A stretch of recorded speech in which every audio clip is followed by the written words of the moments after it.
Good morning, everyone. We are Group 13 and we will present the Philippine arts. No? So, ito po yung mga agenda natin today. That is the definition of Philippine art, no? Philippines has had a rich history, no? Various art genres have arisen in the Philippine art scenes over time, employed art not only for daily activities but also for religious ceremonies and customs, pottery, weaving, carving, no? And etc. So as you seen in here in the presentation, that is for the National Museum. Diyan yung makikita yung mga um, relics, no? And ancient natin. So po yan po yung inside ng National Museum. So more on painting siya, tapos may mga sculptures din dyan. Tsaka mga iba-ibang nakatabi pa. Makikita sa National Museum yung ating cultural heritage, no? Yung kung ano yung pinagmulan ng Pilipinas, mga ganun.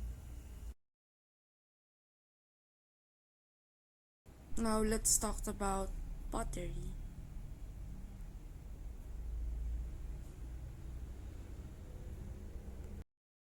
Pottery, no? Pottery produced items that are practical value for the early Filipinos, such as pots for cooking and large vases for storing, no? Said to be one of the earliest art forms used by early Filipinos. So, an example is Manonggol jar, represent the religious beliefs and practices of early Filipinos. Serves as burial jar, which depicts two men rowing a boat. Now let's talk about weaving or paghahapi, no?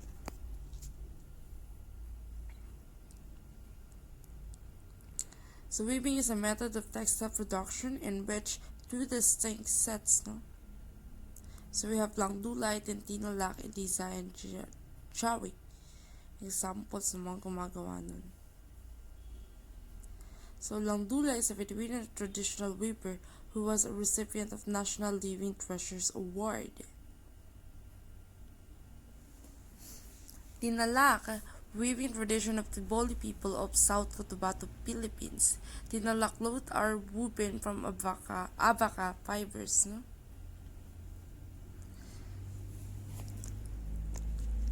We have the oldest weaver of traditional kankane cloth in the Cordilleras, which named Eliza Chawi. Now let's talk about wood carving. So, pag-uukit no sa kahoy. Wood carvings from Palawan also depict animals like birds, which are representations of their religious beliefs. No? So in Mindanao, also in Maranao, people are known for their okir. Yes. The okir is an exclusive artistic cultural heritage of the Maranao Lanao people. It is an artistic design of the Maranao native inhabitants of southern Philippines. Yan, yung pako, rabong, and sari manok, no?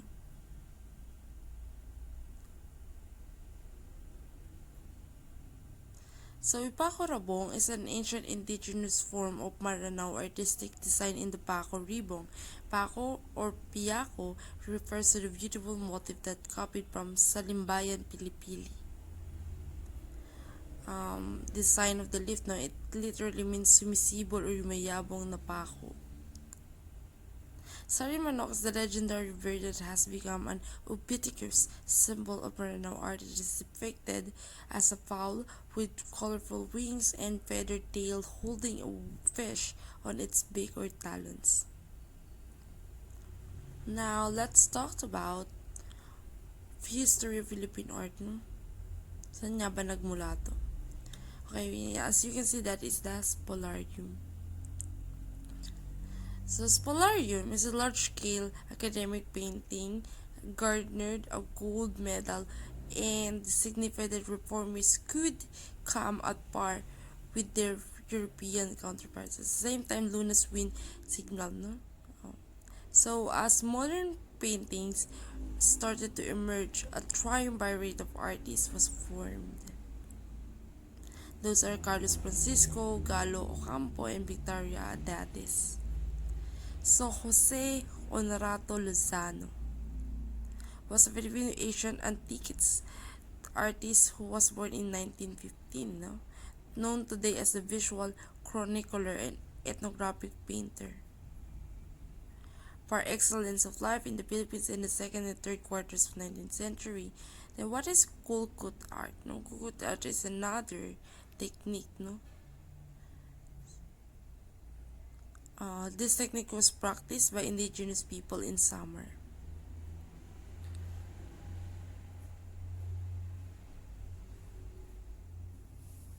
Modern sculptures. Now it is notable that when modernism was introduced in the Philippines in the late 1920s, the practice of figurative painting using pigments of two-dimensional surface was just over 100 years old.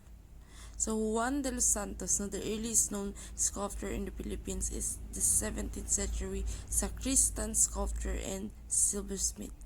Few of his extant works may be found at San Agustin Convent Museum. So retablo, was executed in 1617 by the carver Juan de los Santos as the main altarpiece of San Agustin Church in Manila. The retablo shows the symmetry of Renaissance architecture and broken arch pediment in the upper part of the influence of Mannerist style. So modern sculptors in the 19th century naman, Filipino sculptures came to be known in the middle of the 19th century. So Guillermo Tolentino, he's considered as the father of Philippine arts because of his great works like famous Bonifacio Monument symbolizing Philippines' cry for freedom located in intersection of EDSA and Rizal Avenue, and the oblation of UP Sharingawanon. It was built way back November 30, 1933 in Bonifacio Monument. So makikita nyo si Andres Bonifacio, the founder supremo of the Kutipunan. Now we have Napoleon Abueva, which is the father of modern Philippine sculpture. Abueva helped shape the local sculpture scene to what it is now. Was the youngest national artist awardee too, He was used all kinds of materials for his sculptures such as hardwood, adobe, metal, stainless steel, cement, marble, and etc. Magamit din siya ng coral and brass. So, Prudence Binda, it was included in the first ASEAN Sculpture Symposium of Port Canning Hill, Singapore, and has been there ever since. So, Prudence Binda was nicknamed in the ship of the Asian, as its structure represents the skeleton of a ship. It also symbolizes ASEAN unity. So let's talk about architecture. New architecture is the classical period of the Philippines is based on vernacular architecture for most of its century and Islamic architectures in some coastal areas at the south. So plus the interior of Lanao and after the century,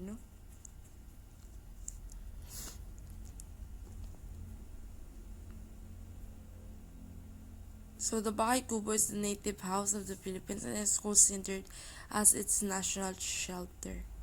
So these houses were elevated 3 to 4 meters off the ground.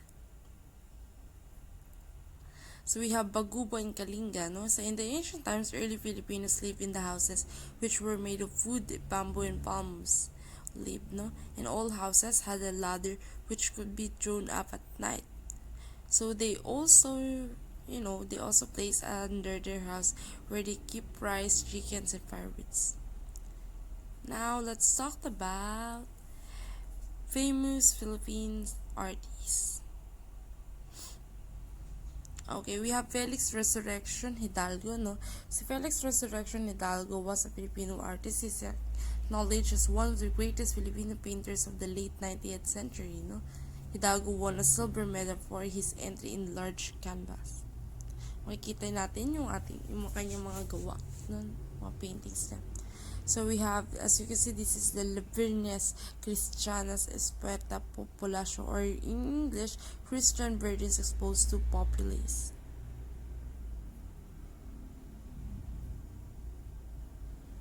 So the next one is La Berca de Acheronte or Sharon's Boat. No? It's an oil painting po. Winning an award, painter relics by them. So gold medalist siya dun. And then Odispo E. Atigon, no? Also an award. And his Sunrise in 1985 revealed his ingenuity in painting landscape and seascape. No? We have the artist's mother, was one of the two portraits he did for his mother. No?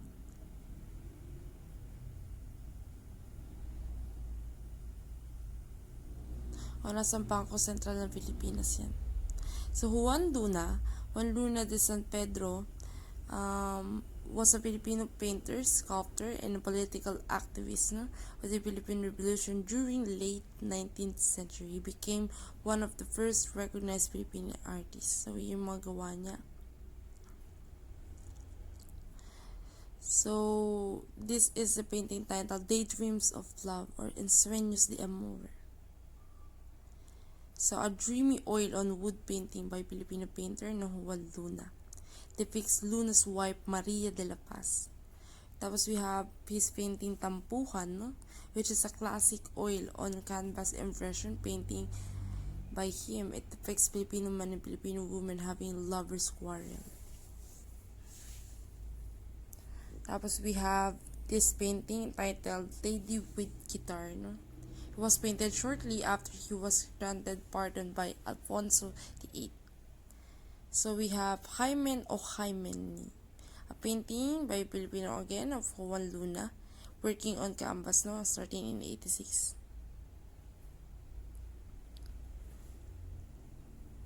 So the picture recreates a scene of Roman wedding, which was specifically the bride's. No?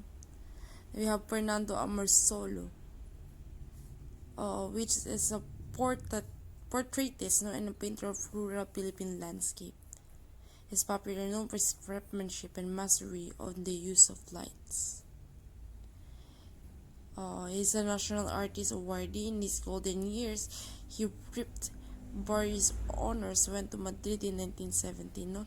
He exhibited 40 of his genres and landscape of the art, no, center of the New York World Fair, where he was acclaimed the best popular boat.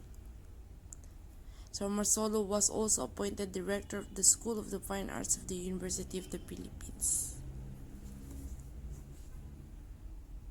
So now let's see his works. This is a beautiful painting of Fernando Marsolo with his wife. No? So they had 6 children pala. No? O kaso nga nawala itong painting ito nung panahon ng giyera. Which is actually one of the best. No? And we have El Shago, no, or the blind man. So an interior scene of a blind man gently strumming a guitar as a woman leans in towards him with an adoring gaze. Tapos we have the Burning of Manila, no. So the Burning of Manila was painted by Fernando Marsolo. Depicts the idea how the Manila is devastated during the time, no. Yung battle yan, ng Battle of Manila happened during Japanese era yun. Now, Antipolo Fiesta, no, the oil painting on canvas depicts a rural scene where a group of people are known celebrating a fiesta in Antipolo. Next is Dalagang Bukid, no? So the painting bears his smiling muse who is wearing barot saya and carrying a banga or clay jar. We have Vicente Manansala. So Vicente Manansala was a Filipino Cubist painter, no, and an illustrator. He was a member of the prominent Cruz Manansala Lopez family clan. He's considered one of the 13 moderns. So these are his paintings.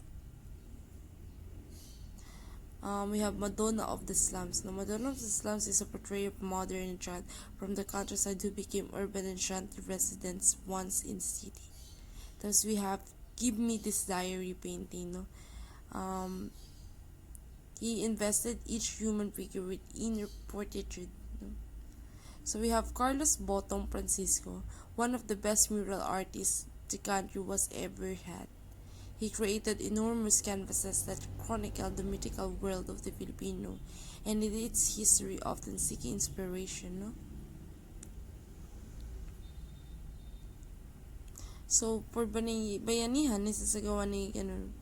Bayanihan means being a hero to one another. So, in a classic tradition of carrying house, it is probably most clearly impressive and displayed in old tradition of neighbors helping in one another. As Filipino struggles through history, painting was a commission for the Manila City Government noong 1964 during mayor tenure of Antonio Villagas. No? So the artwork was declared a national cultural treasure. We have Kaingin, no, winning the first prize at the first competition of the Art Association of the Philippines in 1948 through this entry. Thus, we have the first mass in the Philippines. Yan, makikita yan lahat sa mga National Museum, no? Mga ganyan. So, Mauro Malang Santos, no, commonly known as Just Malang, is a Filipino cartoonist and illustrator. He was born January 20, 1928. His illustration and kyuk form the basis of style in its enumeration of images, range of warm colors, and a vocation of joyous parochialism. So here, these are his paintings.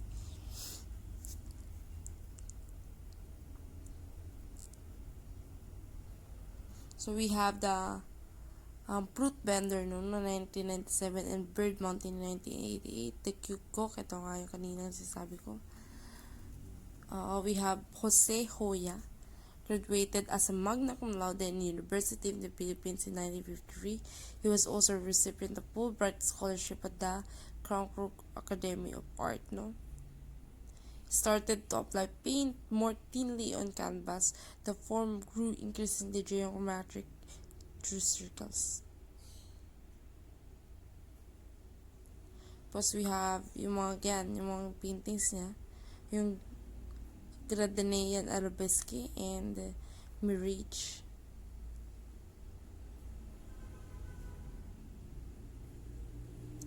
Now, lapit tayo matapos, famous Philippine composers. So we have Colonel Antonio Buenaventura, no, obtained a teacher's diploma in composition and conducting from the University of the Philippines and later became a faculty member of UP Conservatory Art. So composed short piano piece, hymn songs yung mga trabaho niya. So we have Lucrecia Casilag, no, obtained a music teacher's diploma major in piano from Saint Scholastic University. Siya naging administrator siya ng CPP, no? We have Felipe Padilla, no? He is a trustee of the Music Promotion Founders of the Philippines, no? And naging president siya ng Philippine Society of Composers, Authors, and Publishers. We have Antonio Molina, is another faculty member of UP Conservatory of Music, no?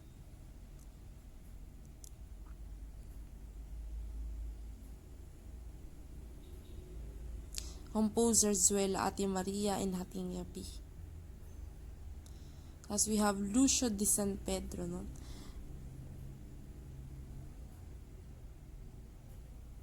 He won many prizes for his works and was connected with major conservatories in the country and wrote sacred and secular vocal music, overtures, tones, and poems. Symphonic poems and quartets. And that's all. Thank you. I'm Riz Togonon reporting this one. Thank you po.